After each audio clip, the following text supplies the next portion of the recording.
We want to update you now on a story we first brought you on Saturday about a young boy in desperate need of a bone marrow transplant. Over the weekend, more than 2,000 people attended a donor drive in Queens to help 6-year-old Colin Flood. Flood is the son of a retired New York City firefighter, and he suffers from acute lymphocytic leukemia. Unfortunately, his brother is not a match, so Colin's family is hoping a stranger can save his life. They're asking for volunteers to sign up to become a donor at getswabbed.org and get tested. And joining us now to tell us more about the push to find a donor for Colin Flood and how it works is Elena Supernova. She is Vice President of the Partner Relations for DKMS, America's largest bone marrow donor center.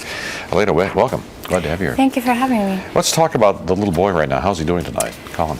Well, unfortunately, his father actually couldn't join me this evening because he had to take care of Colin. He's on his third round of chemo.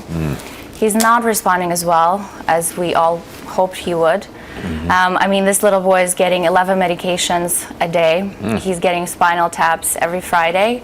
And unfortunately, tonight he wasn't doing so well, so his father had to stay with him and take care of him. That's perfectly understandable. Now, he unfortunately has a lot of company because the disease he has, blood cancer basically, is the #1 killer of children in this country, isn't it? That's correct. Is it curable?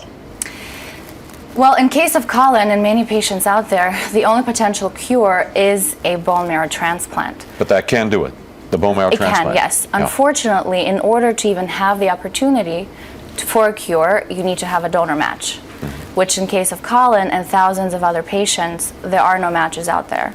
So it's incredibly frustrating to the families and also to the medical community when you can't do anything to save the patients. When you say there are no matches out there, you just haven't found them yet. There may be somebody somewhere who might be a match for Colin, right? They actually searched donor databases worldwide and nationally, and there's no match for him. So we need to sign up new donors to help Colin and other patients out there. And the only way we're going to do this is if people get swabbed and register and sign up. So let's talk about the process to get swabbed. You just register, you sign, take a little swab of your cheek, do you? Yes, you actually fill out a form with basic information. This is what the swab looks like. It's a very simple process. We get the swabs tested for the tissue type.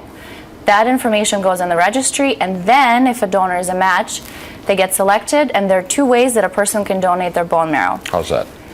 Again, not as scary as people think. Either the cells are collected through the bloodstream, which works very similar to platelet donation, or they can be extracted directly through the marrow of the bone, but you do get anesthesia, so you don't feel any uncomfort. So it is a bit of a procedure, but it could save a life. It's not a walk in the park, but it's to save someone's life, and I think that every single donor that we've ever talked to after they went through with it said, you know what, it's the best thing I've done in life to give somebody else a second chance. Just to give us some perspective, how many children are diagnosed a year and how many die? Well, we have statistics of 10,000 patients who die every year.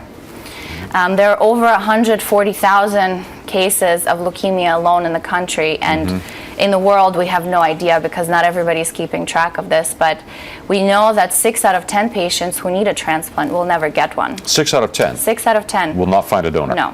And also blood cancer is the 2nd leading cause of deaths in the US, of cancer deaths.